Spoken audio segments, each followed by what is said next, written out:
heran dan besar bagiku. Hati kehadiranmu selalu nyata di dalam hidupku. Penyertaanmu sempurna, rancanganmu penuh damai, aman dan sejahtera walau di tengah badai. Ingin ku selalu bersama, rasakan keindahan hati kehadiranmu Tuhan.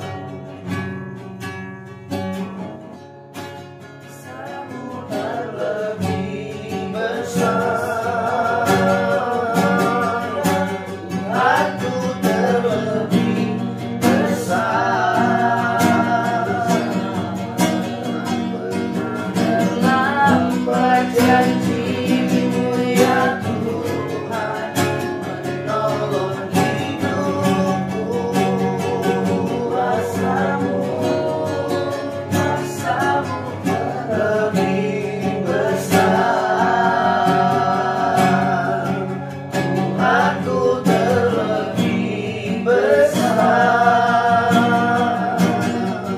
Tak pernah terlambat janji-Mu ya Tuhan, tak pernah terlambat janji-Mu ya Tuhan, tak pernah terlambat janji-Mu ya Tuhan. Ikan hidupku. Nah, malam hari ini saya akan bacakan firman Tuhan dari Kolose pasalnya yang ketiga, ayatnya yang kelima dan seterusnya. Saya akan baca satu perikop ini di bawah perikop manusia baru. Karena itu, matikanlah dalam dirimu segala sesuatu yang duniawi, yaitu percabulan, kenajisan, hawa nafsu, nafsu jahat, dan juga keserakahan yang sama dengan penyembahan berhala. Nah, ayat yang kelima ini berbicara tentang manusia duniawi.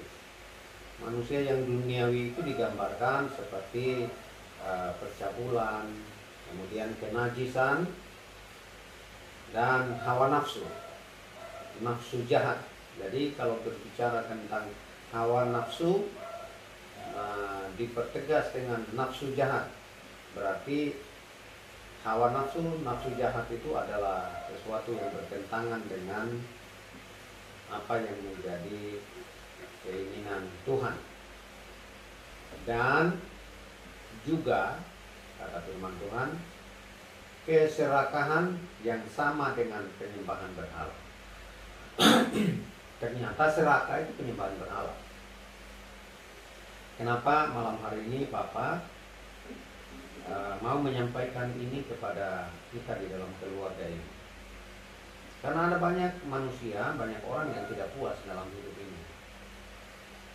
Ketidakpuasan yang akhirnya membuat orang berbuat jahat dalam keserakahannya. Tuhan tidak pernah larang untuk kita memiliki, mempunyai, tidak. Tapi kalau serakah itu adalah penyembahan berhala katanya. Kenapa sih serakah itu merupakan penyembahan berhala? Karena di mana hartamu berada, di situ hatimu berada. Karena itu malam hari ini dipertegas oleh firman Tuhan dalam Kolose pasal 3 ayatnya yang kelima bagian D ini, supaya anak-anak papa, istri papa nggak boleh serakah. Saya dalam pelayanan selalu memberi contoh supaya kita berani berkorban buat orang lain. Orang yang menyembah Tuhan, menyenangkan hati Tuhan itu adalah orang yang suka memberi, orang yang suka rela berkorban. Jadi kalau ada orang yang Apa-apa ini buat saya, ini buat saya, ini buat saya, semua mau buat dia, berarti itu adalah penyembahan berhala. Karena itu mirip dengan keserakahan. Jangan engkau mengumpulkan harta di bumi. Kaya boleh nggak sih? Boleh. Kaya itu untuk mempermuliakan Tuhan. Kaya itu untuk mendukung pekerjaan Tuhan. Kaya itu adalah untuk menolong orang lain. Kaya itu adalah salah satu bagian yang Tuhan inginkan bahwa anak-anaknya mau diberkati. Tapi kaya dengan serakah itu berbeda. Kalau kekayaan itu ditentukan, diizinkan oleh Tuhan, tapi keserakahan itu adalah datang dari diri kita sendiri, apa-apa yang atur kita, pokoknya Tuhan buat orang lain gak usah. Yang penting saya kaya, yang penting saya punya. Dia miskin gak apa-apa, dia kekurangan gak apa-apa. Yang penting saya cukup, saya kelebihan, anak-anak saya bahagia, orang lain tidak bahagia, nggak apa-apa. Itu adalah keserakahan, penyembahan berhala.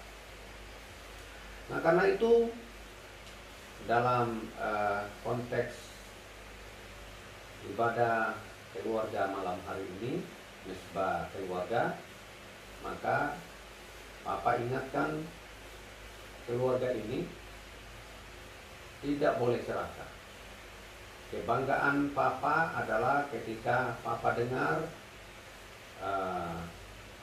anak-anak Papa, istri Papa suka tolong orang. Karena itu panggilan kita. Harus suka memberi. Harus berkorban. Dahulu juga kamu melakukan hal-hal ketika kamu hidup di dalamnya. Tetapi sekarang buanglah semuanya ini, yaitu amarah, geram, kejahatan, fitnah, kata-kata kotor yang keluar dari mulutmu. Maksudnya apa?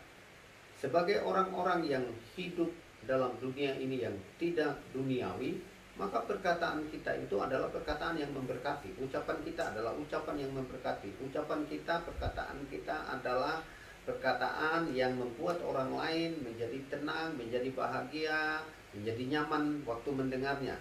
Dia pulang akan bersuka cita ketika mendengar Anda berkata-kata, sehingga dalam ketenangan dalam hidupnya dia boleh merasakan kasih Tuhan yang luar biasa itu. Karena itu kekasih Tuhan, saya rindu supaya semua kita sebagai orang-orang yang mengasihi Tuhan, ayo kita menjadi orang-orang yang selalu mengucapkan perkataan berkat buat sesama kita yang lain.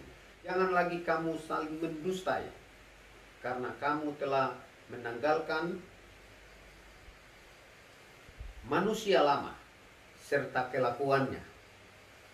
Kita ini adalah orang-orang yang sudah meninggalkan cara hidup dunia yang duniawi. Dengan cara apa? Meninggalkan cara hidup manusia lama kita, kelakuan kita, perbuatan kita, yang dilihat oleh orang lain bahwa, loh, sebagai anak Tuhan kok nggak ada bedanya ya dengan orang yang lain. Nah, ini yang dibilang, kita harus menjadi orang-orang yang berperilaku sesuai dengan apa yang Tuhan kehendaki. Perilaku kita adalah perilaku yang bisa memberi teladan, bisa memberi contoh buat orang lain, sehingga orang lain dapat melihat Kristus dalam hidupnya. Karena apa? Karena kita telah mengenakan manusia baru yang terus-menerus diperbaharui untuk memperoleh pengetahuan yang benar menurut gambar Khalifnya. Manusia roh kita ini terus diperbaharui dari hari ke hari, terus diperbaharui, mengarah kepada kepenuhan Kristus. Yang sering kita dengar bahwa hidup ini hidup seperti Yesus Kristus Tuhan.